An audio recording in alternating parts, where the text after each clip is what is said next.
Priyadarshini service ആരംഭിച്ചപ്പോഴുണ്ടായ സ്വകാര്യ bus സർവീസുകളുടെ പ്രതിസന്ധി ഉടൻ പരിഹരിക്കാൻ വേണ്ട നടപടികൾ സ്വീകരിക്കുമെന്ന് ഗതാഗത വകുപ്പ് മന്ത്രി CP ജോൺ. സർവീസ് നടത്താൻ കഴിയാത്ത സാഹചര്യമാണെന്ന് ബസ് ഉടമകളും തൊഴിലാളികളും. പ്രതിസന്ധി പരിഹരിച്ചില്ലെങ്കിൽ വരും ദിവസങ്ങളിൽ പണിമുടക്ക് സമരം നടത്തുമെന്നും ബസ് ഉടമകൾ പറയുന്നുണ്ട്. എന്താണെങ്കിലും വലിയ പ്രതിസന്ധിയിലേക്ക് പ്രൈവറ്റ് ബസ് സർവീസ് പോവുകയാണ് എന്നുള്ള ചില കാര്യങ്ങളാണ് പ്രൈവറ്റ് ബസ് ഉടമകൾ ഇപ്പോൾ സൂചിപ്പിക്കുന്നത്. നമ്മളോടൊപ്പം പ്രൈവറ്റ് വയനാട് ജില്ലാ general secretary, private bus association ഓർഗനൈസേഷൻ്റെ വയനാട് ജില്ലാ സെക്രട്ടറി എൽദോ മാത്യു, അദ്ദേഹം ഇപ്പോൾ നമ്മളോടൊപ്പം ചേരുന്നുണ്ട്. ഇപ്പോൾ പദ്ധതി നടപ്പിലാക്കിയിട്ട് കുറച്ച് ദിവസങ്ങൾ കഴിഞ്ഞിരിക്കുന്നു. ഒരുപക്ഷെ ഇപ്പോഴാണല്ലോ ഏറ്റവും അധികം ഇതിൻ്റെ ഭവിഷ്യത്തുകൾ എത്രത്തോളമാണെന്ന് മനസ്സിലാക്കാൻ കഴിയുക. എത്രത്തോളം ആഴമാണ് നിങ്ങൾ നേരിടുന്ന പ്രതിസന്ധിക്ക് ഉള്ളത് ഇപ്പോൾ നിങ്ങൾക്ക് മനസ്സിലാക്കാൻ കഴിയുന്നത്? പ്രൈവറ്റ് ബസ്സുകളുള്ളത് അതിൽ 200-ന്റെ അടുത്ത് തന്നെ KSRTC ബസ്സുകളുണ്ട്. അപ്പോൾ ഓരോ ബസ്സിന്റെ പുറകെ ഓരോ KSRTC കൂടി ഓടുമ്പോൾ നിലവിൽ പ്രൈവറ്റ് ബസ്സിലേക്ക് കയറാൻ ആളില്ലാത്തൊരു സാഹചര്യമാണ് വയനാട്ടിലുള്ളത്. ടാക്സ് ഇനത്തിൽ 50% കുറവ് വരുമ്പോൾ നമുക്ക് ഒരു വണ്ടിക്ക് 70 മുതൽ 130 റുപ്യ വരെയാണ് സർക്കാർ ഇനത്തിൽ നമുക്ക് ലാഭമായിട്ട് കിട്ടുന്നത്. അതിനുവേണ്ടി നമുക്ക് ഒരു ദിവസം 3000 മുതൽ 5000 റുപ്യ വരെ ഒരു ദിവസം നമുക്ക് നഷ്ടം വരികയാണ്. അപ്പൊ ആ ടാക്സിന്റെ ഗുണം ഈ പ്രാവശ്യം നമുക്ക് കിട്ടിയില്ല എന്ന് മാത്രമല്ല, നമുക്ക് ഈ പ്രസ്ഥാനം നടത്തിക്കൊണ്ടുപോകാൻ പറ്റാത്തത്ര ഒരു സാഹചര്യം വന്നുകൊണ്ടിരിക്കുന്നത്. ഈ ടാക്സ് ത്രൈമാസ ടാക്സ് കുറച്ചു എന്ന് പറയുമ്പോൾ അതിൻ്റെ ഉള്ളിൽ നിന്നും ശരിക്കും നഷ്ടം നികത്താനുള്ള പണം ലഭിക്കുന്നില്ലേ? ഇല്ല, ടാക്സ് ഒരു വർഷത്തിലേക്ക് നമുക്ക് 1,20,000 റുപ്യാണ് പരമാവധി നമുക്ക് വരുന്ന ടാക്സ് എന്ന് പറയുന്നത്, ഒരു കൊല്ലത്തെ ടാക്സ്. അതിൽ നമുക്ക് ത്രൈമാസ നികുതിയായിട്ട് പോകുമ്പോൾ ഏതാണ്ട് 25,000 റുപ്യാണ് വരുന്നത്. 25,000 റുപ്യ വരിക എന്ന് പറഞ്ഞാല് ഒരു 220 രൂപ 250 റുപ്യാണ് നമുക്ക് ഒരു ദിവസം വരുന്നത്. അതില് പകുതി പൈസ കുറച്ച് കിട്ടിയാൽ 130 റുപ്യ കുറച്ച് കിട്ടും. പക്ഷെ നമുക്ക് ഡെയിലി 3000 റുപ്യ പോകുമ്പോ നമുക്ക് 90,000 റുപ്യ ഒരു മാസം നഷ്ടം പോയില്ലേ? പ്രസ്ഥാനം നടത്തിക്കൊണ്ടുപോകാൻ പറ്റുന്നില്ല. അപ്പോ ഇത്രയും പണം പോയി കഴിഞ്ഞാൽ ലാഭം ഇല്ല എന്നാണോ, അതോ കയ്യിൽ നിന്ന് പണം പോകുന്നു എന്നാണോ? ലാഭമില്ലാന്നല്ല, നമുക്ക് പ്രസ്ഥാനം നടത്തിക്കൊണ്ടുപോകാൻ പറ്റുന്നില്ല എന്നുള്ളതാണ്. കാരണം നമുക്ക് വയനാടിനെ സംബന്ധിച്ച് നിലവിൽ BXS വണ്ടികളാണ് ഭൂരിഭാഗം വണ്ടികളും. എല്ലാം 2022 മോഡലിന് കൊറോണയ്ക്ക് ശേഷം എല്ലാ വണ്ടികളും പഴയ വണ്ടികളൊക്കെ മാറ്റി പുതിയ വണ്ടികളാക്കിയതാണ്. ഒരു വണ്ടിക്ക് 45 ലക്ഷം മുതൽ 50 ലക്ഷം റുപ്യ വണ്ടി ലോണുള്ള വണ്ടികളാണ്. ഒരു മാസം 65,000 മുതൽ 70,000 റുപ്യ വരെ അടവുള്ള വണ്ടിക്ക് ഒരു ദിവസം 2,300 2,500 രൂപ അടവിന് മാത്രം വണ്ടി മാത്രം ചെലവ്, വണ്ടി പൈസ തുക മാറ്റി വെക്കണം. അത് കഴിച്ച് ഒരു 1,500 റുപ്യ വണ്ടിയുടെ ദൈനംദിന ചെലവുകൾക്ക് മാറ്റി വെക്കണം. ഈ 3,500 4,000 റുപ്യ നീക്കി ബാക്കി കിട്ടിയാൽ ഈ മുതലാളിക്ക് ഒന്നും എടുക്കാനില്ല. 4,000 റുപ്യന്റെ മേലേക്ക് എന്തെങ്കിലും കിട്ടിയാൽ മാത്രമാണ് ഈ മുതലാളിക്ക് എന്തെങ്കിലും കയ്യിൽ പിടിക്കാൻ പൈസ കിട്ടുള്ളൂ. മറ്റൊരു കാര്യം, ഇപ്പോൾ ഗവൺമെന്റ് നടപടികൾ സ്വീകരിക്കും എന്ന് പറയുന്നു പ്രൈവറ്റ് ബസ്സുകാരെ സംരക്ഷിക്കുന്നതിന് വേണ്ടിയിട്ട്. എന്ത് നടപടികൾ സ്വീകരിച്ചാൽ ഇത് ലാഭകരമായി മാറും, അതും അല്ലെങ്കിൽ നഷ്ടമില്ലാതെ നടത്തിക്കൊണ്ടു പോകാൻ കഴിയുമെന്നാണ് നിങ്ങൾക്ക് തോന്നുന്നത്? നമ്മൾ വയനാട്ടിൽ നമ്മൾ മൊത്തത്തില് തീരുമാനം എന്താ വെച്ചാല് +2 വരെയുള്ള എല്ലാ വിദ്യാർത്ഥിനികൾക്കും സൗജന്യമായിട്ട് കൊടുക്കുക. അതേപോലെ 60 വയസ്സിന് മേലെയുള്ള എല്ലാ ആണുങ്ങൾക്കും പെണ്ണുങ്ങൾക്കും സൗജന്യമായിട്ട് കൊടുക്കുക. നിർദ്ധരായ കുടുംബത്തിലെ എല്ലാവർക്കും സൗജന്യം കൊടുക്കുക. രോഗികളായി ഡയാലിസിസ് രോഗികൾ, അതുപോലെ നിത്യരോഗികളായ എല്ലാവർക്കും സൗജന്യം കൊടുത്താല് അത് ശരിക്കും ഉപകാരത്തിൽ. ഇപ്പൊ റീസെന്റ് നമ്മൾ കണ്ടു കാണാത്ത ഒരു ചേച്ചിയും ഒരു നാലംഗ കുടുംബം ഇവിടെ ആത്മഹത്യ ചെയ്തു. അവർക്കൊക്കെയല്ലേ ശരിക്കും സഹായം ചെയ്യേണ്ടത്. ഇത് എന്തിനാണ് ഇപ്പൊ അവരെക്കാട്ടും മോശം അവസ്ഥയാണ്, അവരെക്കാട്ടും ആത്മഹത്യ ചെയ്യേണ്ട അവസ്ഥയിലേക്കാണ് ഇവിടുത്തെ കേരളത്തിലെ ബസ് ഉടമകളും തൊഴിലാളികളും തള്ളിവിടേണ്ട ഒരു സാഹചര്യത്തിലേക്കാണ് ഇപ്പൊ സർക്കാർ ഈ ചെയ്തുകൊണ്ടിരിക്കുന്ന ഓരോ കാര്യങ്ങൾ. കാരണം ഇപ്പൊ ആത്മഹത്യകളുടെ എണ്ണം കൂടും. കാരണം ഭക്ഷണം കഴിക്കാൻ ഇല്ലാത്തതുകൊണ്ടാണ് അവര് ആത്മഹത്യയെങ്കിൽ അതേ സാഹചര്യമാണ് നമുക്ക് വന്നുകൊണ്ടിരിക്കുന്നത്. നമുക്ക് ഈ ലോൺ അടയ്ക്കാൻ പറ്റാതെ ഈ ഫിനാൻസുകളുടെ സമ്മർദ്ദം വരാൻ തുടങ്ങി. ഇവിടെ വയനാട്ടിൽ ഭയങ്കര പ്രശ്നമാണ്. ഇപ്പോ കേരളത്തെ സംബന്ധിച്ച് ഏറ്റവും കൂടുതൽ ടൈറ്റ് വരുന്നത് വയനാട്ടിലാണ്. കാരണം ഈ 400 പ്രൈവറ്റ് ബസ് ഓടുന്നുണ്ടെങ്കിൽ അതിൽ 200 എണ്ണം ഇവിടെ 200 KSRTC ഓടുന്നത് ഇവിടെ മാത്രമേ ഉള്ളൂ. മലപ്പുറം ജില്ലയെ സംബന്ധിച്ച് 1000-1300 പ്രൈവറ്റ് ബസ് ഓടുമ്പോൾ ആ 50-60 KSRTC മാത്രമേ ഓടുന്നുള്ളൂ. വയനാടിനെ സംബന്ധിച്ച് ചിത്രം ഒക്കെ വേറെയാണ്. അപ്പൊ അത് കണക്കാക്കിയിട്ട് സർക്കാർ എന്തെങ്കിലും ചെയ്തില്ലെങ്കിൽ വയനാടിനെ സംബന്ധിച്ച ആത്മഹത്യകളുടെ എണ്ണം കൂടും. ഒരു ദുരന്തമായിരിക്കും ഇവിടെ ഉണ്ടാവുക. ഏഹ് മറ്റൊരു കാര്യം, എന്താണെങ്കിലും സ്ത്രീകൾക്ക് പറഞ്ഞേക്കുന്ന ഈ സൗജന്യ യാത്ര കൊടുക്കാതിരിക്കാൻ സർക്കാരിനെ കൊണ്ട് കഴിയില്ല. കാരണം അവർ പ്രകടന പത്രികയിൽ പറഞ്ഞ കാര്യമാണ്. അപ്പോൾ അത് കൊടുക്കാതിരിക്കാൻ അവരെ കൊണ്ട് എന്താണെങ്കിലും കഴിയില്ല. അപ്പോൾ മറ്റെന്തെങ്കിലും വഴി സർക്കാർ ഇപ്പോൾ മന്ത്രി ചർച്ചകൾ നടത്തും എന്ന് പറയുമ്പോൾ മറ്റെന്തെങ്കിലും വഴി സർക്കാരിന് മുന്നിലുണ്ട് എന്ന് തോന്നുന്നുണ്ടോ? സർക്കാർ ഇതെല്ലാം പഠിച്ചിട്ടായിരിക്കില്ല ചെയ്തിട്ടുണ്ടാവുക. അപ്പൊ സർക്കാർ ഈ മേഖലയെ തകർക്കാതിരിക്കാൻ സർക്കാർ ബഹുമാനപ്പെട്ട മുഖ്യമന്ത്രി പ്രിയദർശിനി ഉദ്ഘാടനം ചെയ്ത സമയത്ത് പറഞ്ഞിട്ടല്ലോ, പൊതുമേഖലയും പ്രൈവറ്റ് ബസ്സിനെയും സംരക്ഷിക്കുമെന്ന് പറഞ്ഞിട്ടല്ലോ. അതില് നമ്മൾ ശരിക്കും ബഡ്ജറ്റിൽ നമ്മളൊരു പ്രതീക്ഷ വെച്ചിട്ടുണ്ടായിരുന്നു. അതിൽ ബഡ്ജറ്റിലൊന്നും കിട്ടിയില്ല. ഈ ചർച്ചയിൽ എന്തെങ്കിലും കിട്ടുമെന്ന് വിചാരിക്കുന്നു.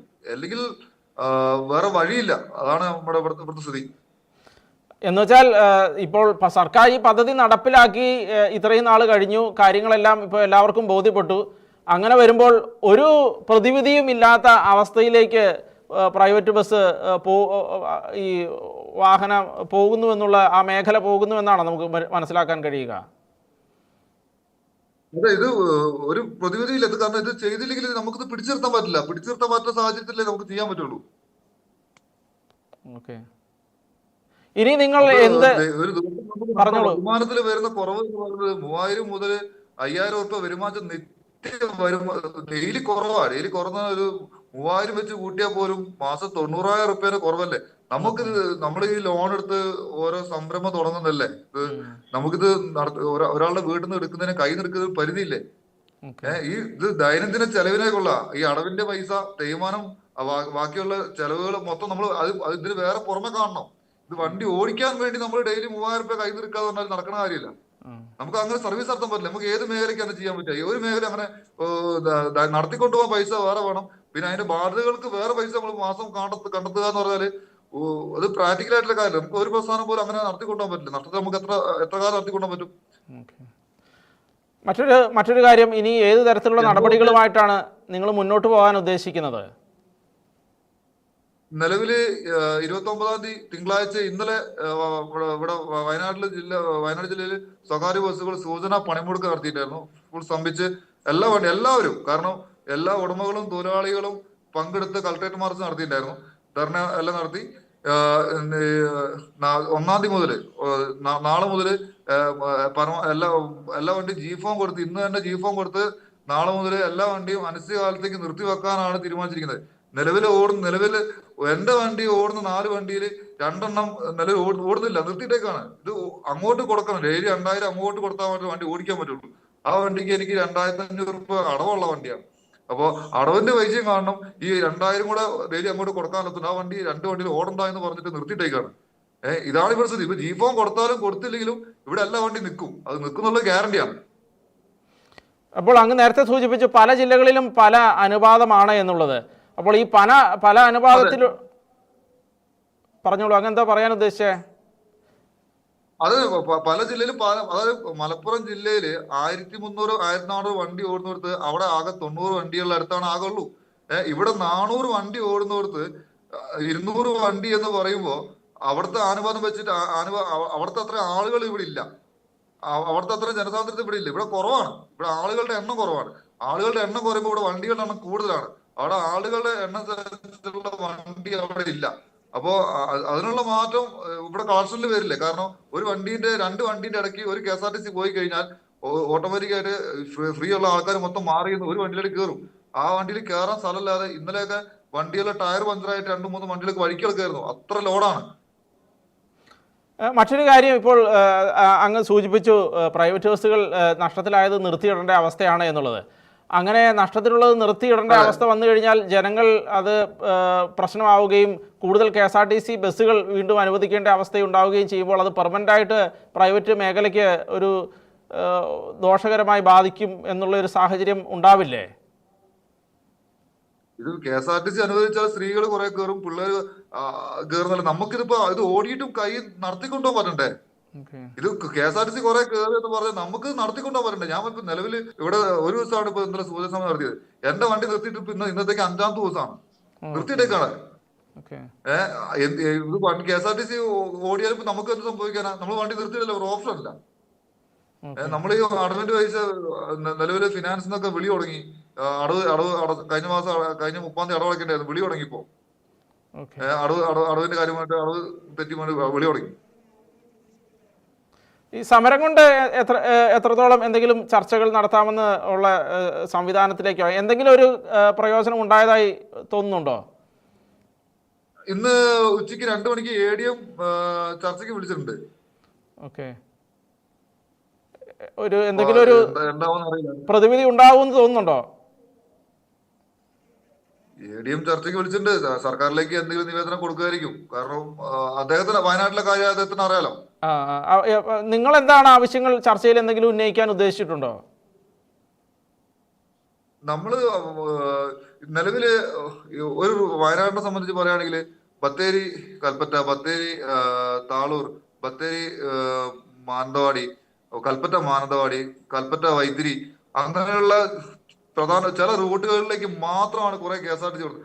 ഒന്നുകിൽ എല്ലാം സ്പ്ലിറ്റ് ആക്കി വിട്ട് കുറച്ച് KSRTCന്റെ എണ്ണം കുറച്ച് തന്നെ നമുക്ക് പിടിച്ചെടുക്കാൻ പറ്റും. ഇപ്പൊ 400 പ്രൈവറ്റ് ബസ്സിന് ഒരു 100 KSRTC കൂടുകയാണെങ്കിൽ ചെറിയ ഒരു തോതിലൊക്കെ പിടിച്ചെടുക്കാൻ പറ്റും. ഇത് 400-ത്തിന് 200 ആവുമ്പോ എല്ലാ വണ്ടിയുടെ പുറകെ ഓരോ വണ്ടി വരുമ്പോ ആൾക്കാർ കേറില്ല. അപ്പൊ നമ്മളായാലും പോലും അങ്ങനെയല്ലേ ചിന്തിക്കുള്ളൂ. ഫ്രീ ആയിട്ട് ഒരു വണ്ടി കിട്ടാണ്ടാവുമ്പോ നമ്മൾ ആരും പൈസ കൊടുത്ത് പോകാൻ ആഗ്രഹിക്കുമോ? അത് ആണുങ്ങളായാലും പെണ്ണുങ്ങളായാലും നമ്മൾ മനുഷ്യനല്ലേ, നമ്മളങ്ങനെ ചിന്തിക്കില്ലേ ഓട്ടോമാറ്റിക്കായിട്ട്. ഓക്കെ. ഓക്കെ. അപ്പോൾ ചുരുക്കി പറഞ്ഞാൽ പ്രതിവിധികളൊന്നും ഇതുവരെ കണ്ടെത്തിയിട്ടില്ല എന്നാണ് നമുക്ക് മനസ്സിലാക്കാൻ കഴിയുന്നത്. അതെ, നമ്മൾ സംസ്ഥാന തലത്തിൽ കുറെ പ്രതിവിധികൾ കൊടുത്തിട്ടുണ്ടെങ്കിലും നമ്മുടെ അതും വയനാടായിട്ട് താരതമ്യം ചെയ്യാൻ പറ്റൂല. അത് ഗതാഗത വകുപ്പ് മന്ത്രി തന്നെ പറയുന്നുണ്ട്, ചില മേഖലകളിൽ ബാധിച്ചിട്ടുണ്ട്, ചില മേഖലകൾ വല്ലാണ്ട് ബാധിച്ചിട്ടുണ്ട്, ചില മേഖലകളിൽ ബാധിച്ചിട്ടില്ല. അത് അവർക്ക് തന്നെ അറിയാം ബാധിച്ചിട്ടില്ല. ആ ഏറ്റവും കൂടുതൽ ബാധിച്ചിട്ട് മേഖലയാണ് നമ്മൾ ഇവിടെ വയനാട്. അപ്പൊ നമ്മൾ ആ ഒരു പ്രതിവിധി കൊടുക്കുമ്പോ അതിന് ഒരു എന്താ പറയാ ആനുപാതികം വേണ്ട എല്ലാത്തിനും. ഓക്കെ. അപ്പോൾ തീർച്ചയായിട്ടും അങ്ങ് പറഞ്ഞതനുസരിച്ചാണെങ്കിൽ നിലവിൽ ഒരു പ്രതിവിധിയും ഇല്ലാതെയാണ് ഇപ്പോൾ ഈ കാര്യങ്ങൾ നടപ്പിലാക്കിയിരിക്കുന്നത്. ഇനി എത്രത്തോളം പഠനങ്ങൾ നടത്തിയാലും ഈ പറഞ്ഞതിനപ്പുറത്ത് ഒരു പ്രതിവിധികളിലേക്ക് എത്താനുള്ള നഷ്ടം നികത്താൻ ഒന്നും ചെയ്യാൻ കഴിയില്ല എന്നുള്ളതാണ് നമുക്ക് മനസ്സിലാക്കാൻ കഴിയുന്നത്, അല്ലേ?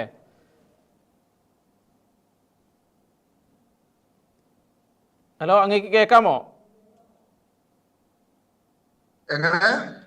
നിലവിൽ എന്ത് ചെയ്താലും നഷ്ടം നികത്താൻ ഇപ്പോൾ നിലവിലുണ്ടായിട്ടുള്ള നഷ്ടം നികത്താൻ ഒന്നും ചെയ്യാൻ കഴിയില്ല എന്നാണ് മനസ്സിലാക്കാൻ കഴിയുന്നത്. അതെ, തീർച്ചയായിട്ടും. ഇത് പ്രിയദർശിനി പരിപാടി ഒന്നുകിൽ പൂർണ്ണമായും സ്ത്രീകൾക്ക് തന്നെ കൊടുക്കാതെ ഒന്ന് മാറ്റി ചിന്തിക്കേണ്ട ഒരു ആവശ്യമുണ്ട്. കാരണം ഇത് ഇങ്ങനെ കൊടുത്താല് എന്തായാലും പിടിച്ചിരിക്കാൻ പറ്റില്ല. ഒന്ന് റിവൈസ് ചെയ്യണം. എന്തായാലും റിവൈസ് ചെയ്തിട്ട് സർക്കാരും ഇതിന്റെ കാര്യങ്ങൾ അറിയണ്ടേ. നമുക്ക് എന്തോ ഇവിടെ എത്രയോ പേര് ഇവിടെ ഭക്ഷണം കഴിക്കാനില്ലാണ്ടിരിക്കുന്ന സമയത്ത് അങ്ങനെയുള്ള വളരെ നന്ദി അങ്ങ് ഈ വിഷയവുമായി ബന്ധപ്പെട്ട് ഞങ്ങളോട് സംസാരിച്ചതിന്. എൽദോ മാത്യു, വയനാട് ജില്ലാ പ്രൈവറ്റ് ബസ് ഓപ്പറേറ്റേഴ്സ് ഓർഗനൈസേഷൻ്റെ ജനറൽ സെക്രട്ടറിയാണ് അദ്ദേഹത്തിന് 4 ബസ്സുകൾ ഉണ്ട് എന്നാണ് അദ്ദേഹം പറഞ്ഞത്. അതിൽ 2 എണ്ണം ഇപ്പോൾ പ്രതിസന്ധി കാരണം നിർത്തിയിട്ടിരിക്കുകയാണ്. 3000-4000 രൂപയുടെ നഷ്ടമാണ് ഓരോ ദിവസവും അദ്ദേഹത്തിന് ഉണ്ടായിക്കൊണ്ടിരിക്കുന്നത്. ബസ്സുകൾക്ക് അടവുണ്ട്, അടവടയ്ക്കാൻ ഉള്ള പണം ലഭിക്കുന്നില്ല, കയ്യിൽ നിന്ന് പണം പോകുന്ന അവസ്ഥയാണ് നിലവിലുള്ളത് എന്ന് അദ്ദേഹം പറയുന്നു. തീർച്ചയായിട്ടും കേരളത്തിൽ അങ്ങോളം ഇങ്ങോളമുള്ള പ്രൈവറ്റ് ബസ്